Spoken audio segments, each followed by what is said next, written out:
श्री स्वामी समर्थ. गणपती बाप्पा मोरया, मंगलमूर्ती मोरया. येत्या शनिवारी आहे माघी गणेश जयंती. या दिवशी जर आपण काही उपाय केले, काही सेवा केल्या तर त्या खूप खूप प्रभावी ठरतात. हिंदू पंचांगानुसार दरवर्षी माघ महिन्यातील शुक्ल पक्षातील चतुर्थी तिथीला गणेश जयंती साजरी केली जाते. हिंदू धर्म मान्यतेनुसार कोणत्याही शुभ कार्याची सुरुवात गणपतीच्या आशीर्वादाने केली जाते. म्हणूनच भगवान गणेशाला प्रथम पूजनीय स्थान आहे. माघ महिन्यातील गणेश जयंती माघ विनायक चतुर्थी किंवा गणेश जयंती तसेच तिलकुंद चतुर्थी म्हणून देखील ओळखली जाते. यंदा गणेश जयंती 1 फेब्रुवारीला सकाळी 11:38 सुरू होणार असून 2 फेब्रुवारीला सकाळी 9:14 असणार आहे. आता आपल्याला 1 फेब्रुवारीलाच गणेश जयंती साजरी करायची आहे, तर त्यासाठी शुभ मुहूर्त हा 1 तारखेला सकाळी 11:38 पासून ते दुपारी 1:40 शुभ मुहूर्त असणार आहे. आता आपल्याला गणरायाची पूजा करण्यासाठी 2 तास 2 मिनिटांचा शुभ मुहूर्त असेल, तर त्या काळामध्ये जर तुम्ही पूजा सेवा केली तर त्याचे आपल्याला अगणित फळ हे बघायला मिळेल. आणि त्या वेळेमध्ये जर शक्य नसेल तर दिवसभरामध्ये तुम्ही कधीही भगवान श्री गणेशांची पूजा नक्कीच करू शकता. आता या दिवशी आपल्याला काही उपाय देखील करायचे आहे. भरपूर वेळा आपल्या आयुष्यामध्ये अनेक अडचणी, अडथळे, संकटे असतात आणि ते काही संपायचं नाव घेत नाही. आता संकट येणारच नाही असं तर होणार नाही, पण आपण संकटाचा वेग मात्र नक्कीच कमी करू शकतो. तसेच आपण मेहनत तर घेत असतो, पण मेहनतीचे देखील आपल्याला पाहिजे तसे फळ मिळत नाही. मग आपल्या कष्टाला नशिबाची साथ मिळण्यासाठी, आपल्या आयुष्यातील दुःख, दारिद्र्य, गरिबी दूर होण्यासाठी या दिवशी कोणते उपाय करावे, कोणत्या सेवा कराव्या याबद्दलची सर्व माहिती आपण आज या व्हिडिओमधून जाणून घेणार आहोत. तत्पूर्वी तुम्ही चॅनलमध्ये नवीन असाल तर चॅनल लाईक करा व सबस्क्राईब देखील करा. कमेंटमध्ये श्री स्वामी समर्थ किंवा गणपती बाप्पा मोरया, श्री गणेशाय नमः लिहायला विसरू नका. आता या माघी गणेश जयंतीच्या दिवशी आपण सकाळी लवकरच उठायचं आहे. अगदी तुम्ही ब्रह्ममुहूर्तावरती उठलं तरी पण चालेल.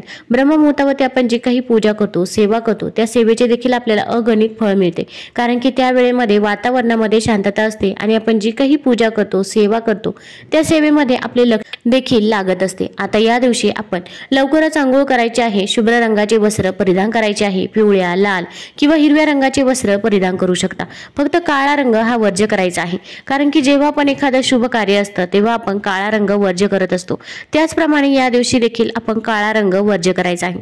आता आपण घरामध्ये या दिवशी गोमूत्र शिंपडायचं आहे किंवा पाणी घ्यायचं आहे. पाण्यामध्ये हळद टाकायची आहे.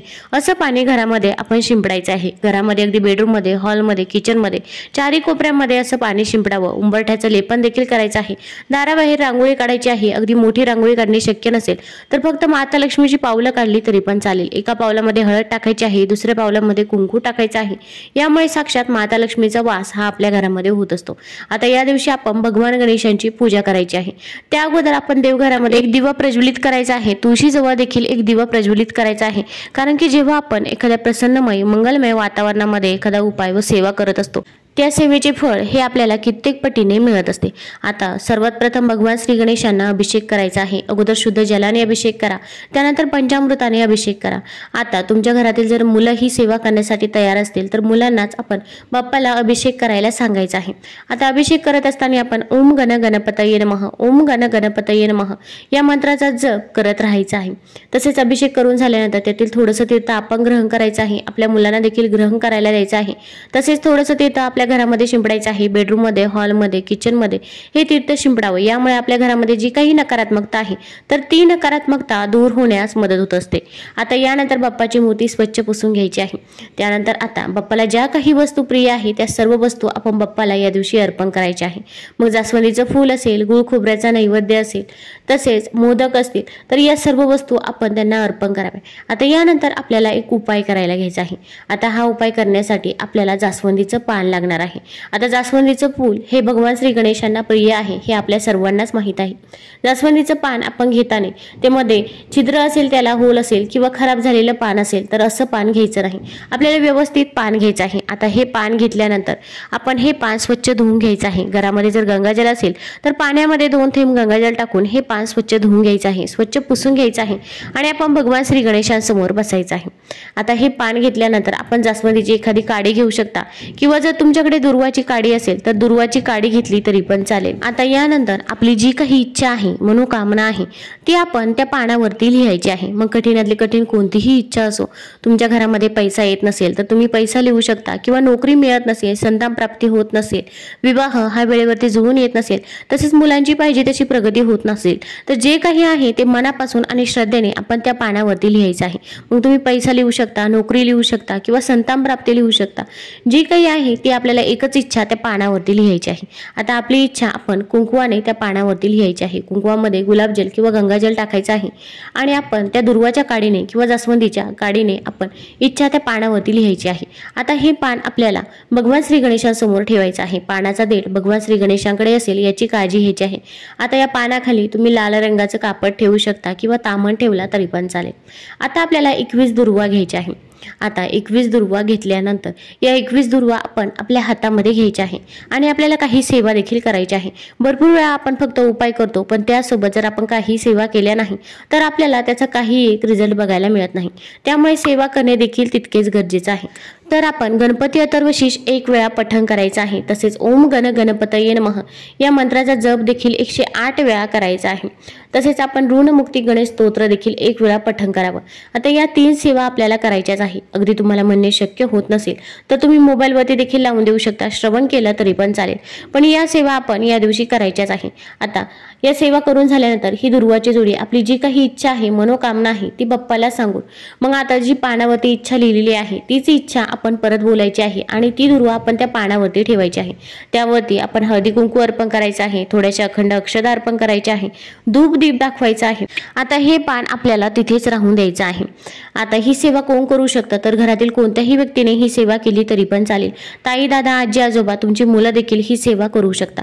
फक्त मासिक धर्म असेल किंवा सूतक असेल तर या काळामध्ये आपल्याला हा उपाय, ही सेवा करता येणार नाही। आता हे पान आपण जर सकाळी तोडून आणलं असेल तर आपण दिवसभर तिथेच ठेवायचं आहे आणि जर आपण अगदी सायंकाळी दुपारी हे पान तोडलं असेल तर आपण थोडा वेळ भगवान श्री गणेशांसमोर ठेवायचं आहे। मग 1 तास किंवा अर्धा तास भगवान श्री गणेशांसमोर हे पान ठेवायचं आहे।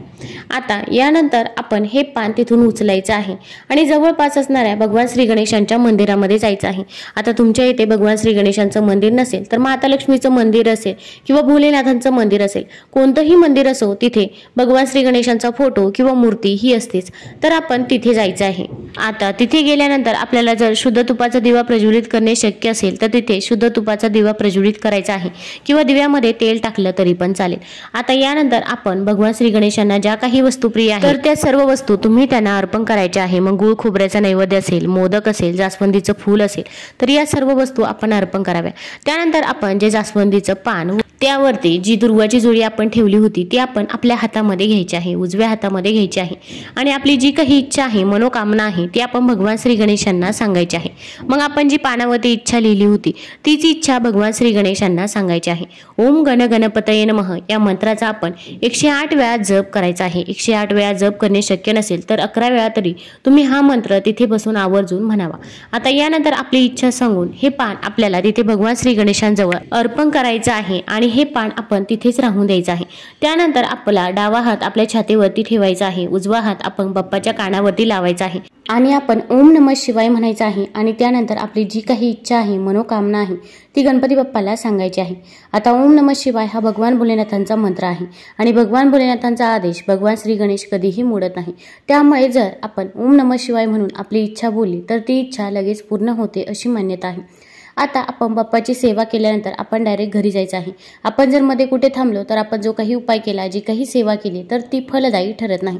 तुम्हाला जर हा व्हिडिओ आवडला असेल तर चॅनल लाईक करा, सबस्क्राईब करा। धन्यवाद।